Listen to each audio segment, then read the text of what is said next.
Welcome back to Lecarde Chronicles 2. We have finally made it to the mountain town of Sigh. So the first thing to do is check out the local landmarks. And Sigh looks a lot like the other place we were at. Except it just has ice on it.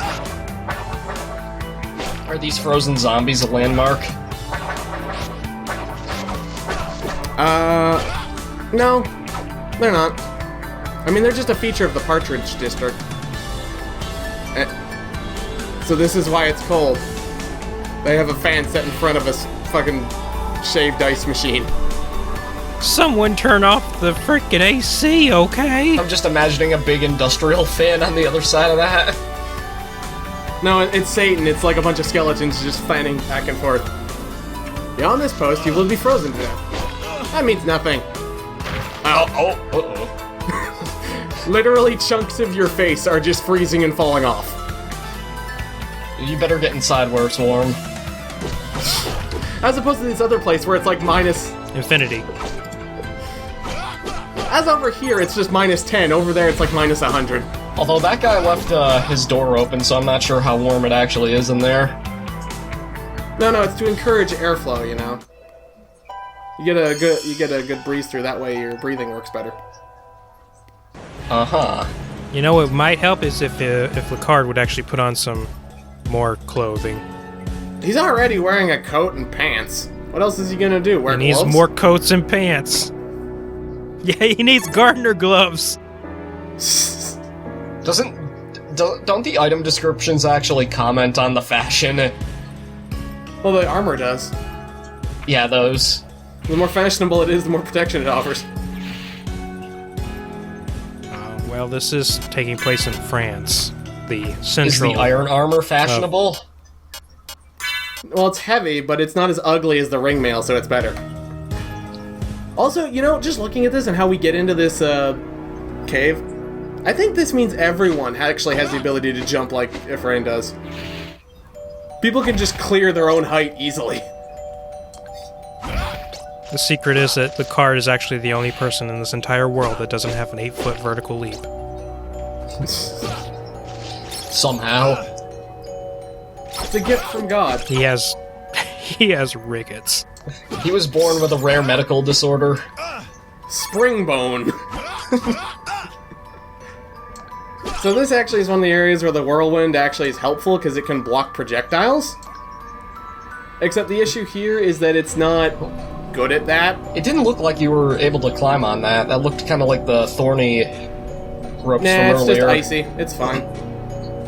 Then wouldn't your hands slip off it? He has the fire of holiness burning within him. It melts it where he touches it. So it should break like the second he touches it. Did you see that, Bet? Maybe. Uh-oh. No! So now we're in the water. You're gonna get hypothermia and you're gonna drown. But which one do you get first? I don't know. That's a question for the ages. Let's test it and find out. So yeah, this area you kind of have to stop and wait for a while to actually pick out where the bats are, or they will kick you off the platforms. Oof. By the way, if you stand on those platforms for too long, they'll simply dump you straight into the water. Oh, Kracko. Looks like you got some frostbite there, buddy. Isn't this just the boss from, like, Dungeon 5 and Link to the Past? Cold Stare or whatever his name was? Maybe. I never played Link to the Past. How? I just didn't. I know, I gotta turn in my gamer card now. I didn't think that was possible, but I guess it can happen. Oh, it's the Frozen Shades. Oh, so what is up with this background? Are we just under the earth and we're in some other dimension or some shit? I think we're in one of those crystal caves, but it's full of fog for some reason. Yeah, it gives off the sense that we're like in an outside setting. Yeah. Uh-oh. Oh, hello, Death Wall. It's the abominable ice skeleton wall thing. In case the name didn't tip you off, this is actually timed. if we take too long, it will simply crush us against the wall. Yeah, when did we start playing Final Fantasy IV? Well, actually, was there an ice cave in that game? No, but there was a Death Wall boss in that game, and it functioned almost exactly like this. Oh, yeah. Okay, you beat me. Oh, sorry. Dang. Oh, Silver Mask. We literally walked through this whole thing for a extremely cold bauble. Nice. Huh. Is the Silver Mask useful?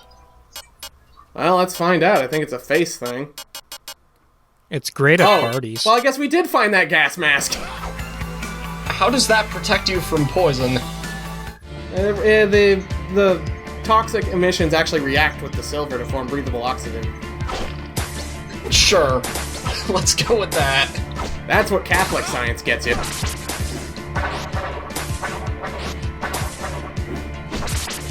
See, this is from the time before the church turned against the scientific establishment. I almost was gonna say that's the power of Pine Sol, but no, that's the power of Jesus. No, it's Jesus science. Ah. Oh, by the power of Bristol. Jesus science! No, we do 20% more damage. With Jesus science! Oh, look, the door's open. They must be inviting guests. Or not. Ooh. That's a funky picture. So you come here often? I like how the skeleton is turned towards the door, just so that's the first thing you see there. There's nothing we can do here, so I guess we should just leave. Welcome to the bone waiting room. Though this does beg the question, who exactly decided that they needed to build a house in the poison swamp?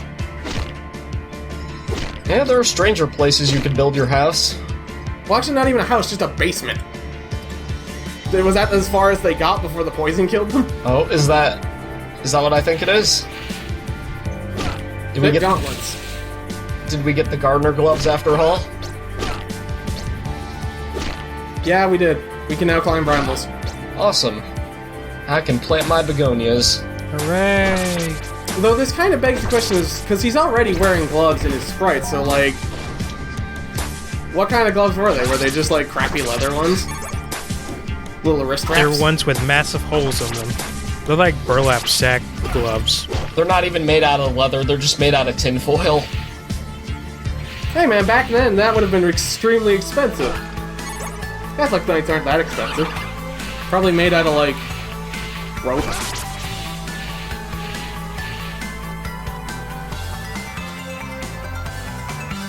So now we can climb up here and grab the most important necklace, which is the one that protects against weak. Wait, your hands are protected, but what about your inner thighs? Because, I mean, you have to use those to climb, don't you? Or those have to get exposed to the brambles. So yeah, once the sky's pink, you can grab this. Oh, hey. The one good Tourvelle is a dead Tourvelle. Huh. And the white necklace... stun status. I.e. the least important status. Good. How would you find that if not by complete accident? There was a person in town that said that she would appear at dawn. Ah, okay. So just get them there when the sky is like pink. And then go into the purple cave. Yeah, that's what dawn looks like.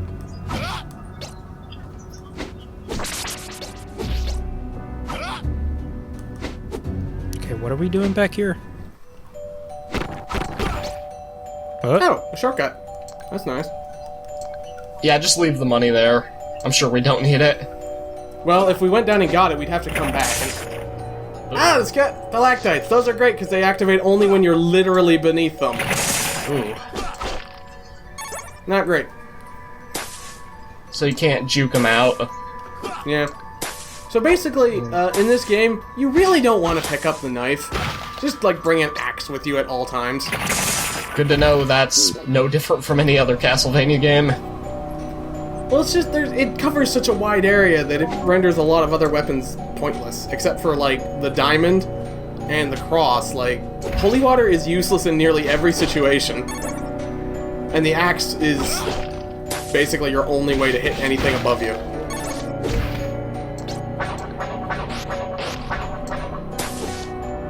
Like, see, right here, this would have been a great place for an axe. Yeah, that's kind of iffy enemy placement right there. Like, that's why he has those places where you can just buy the sub-weapons. It's fine, they can buy them. But then you get in situations like this. Or you trip over a new weapon and it's like, oh, whoops, gotta turn around and come back. Excuse me, can I return this? Music here is nice, I gotta say. Yeah. Though I'm really kind of curious about the whole habitation of this ice cave. Like, who exactly walked in here and thought, yes, this is a great place for me to leave all my stuff? Here, let me cement over this wall so no one will get my barrel. This barrel is much more important than all other barrels. Well, because it's got things in it.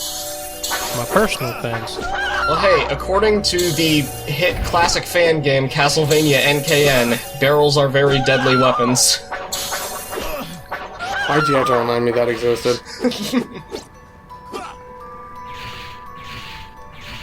God damn that game.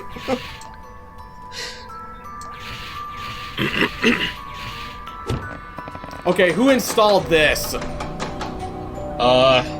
Who exactly needed to put that box in there? And just... Alright, now I'm gonna put the button to open the gate on the other side. So if anyone's gonna open this, they better have a real good reason. Well, you don't know what's inside the box. We all know what's inside the box. It's probably gonna be like a double jump or something. But you already... It's a triple jump.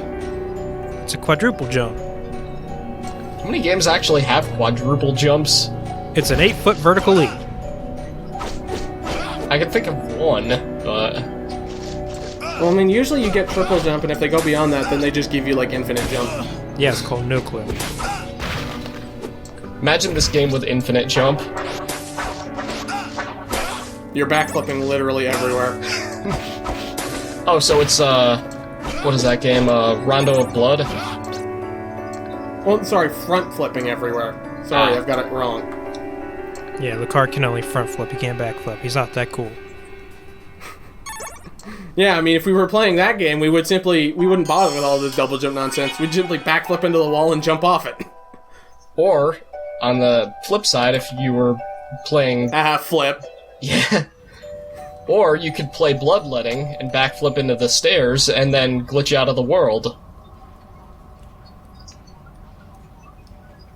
Wait, what was that? Almost Oh no! Oh no! It's a dead man.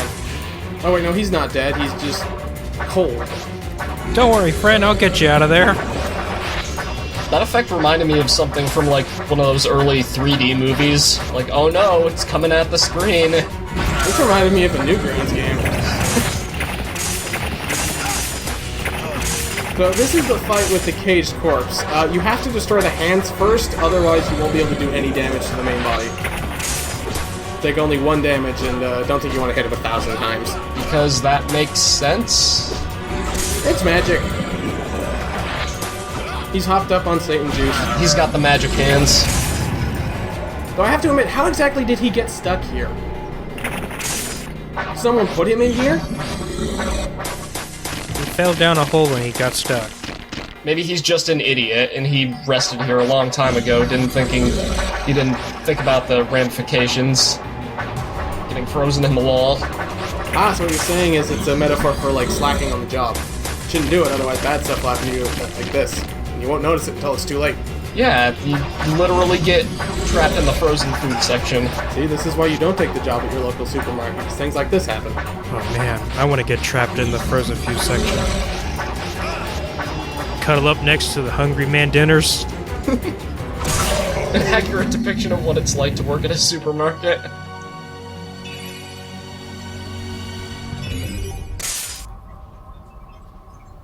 Huh. Oh, would you look at that? It's, Heart of Sun. Who's that there? So does this mean that we can cross the cold wasteland? May be of interest. It may be of interest, but not really. Prevents freezing. So we got a hot water bottle. Alright. And we're sticking it in our pants. Actually, no, we got a space heater. We got a battery-powered space heater. You probably don't want to turn that on so close to your skin. And we bought a mask? Yeah, because there's a second gimmick to this area. And it's only going to come up a little bit later. It's only in like 3 or 4 rooms. But that's for next time, where we fight invisible ghosts. At the local supermarket.